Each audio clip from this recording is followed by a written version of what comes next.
How to remove professional dashboard from Instagram profile.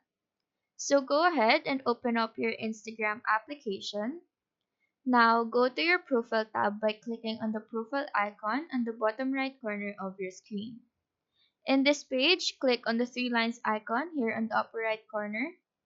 Proceed to settings. Now click on account. In this page, click switch to account type. Now, this professional dashboard is showing on your Instagram profile because your profile is set to a professional account.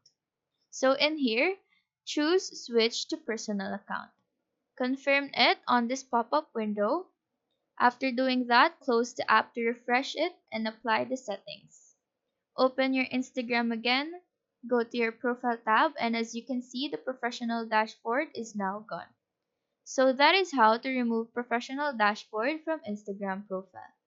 Do let us know if this video helped you out, and if you have any questions, feel free to drop them down below. Thank you for watching and have a nice day.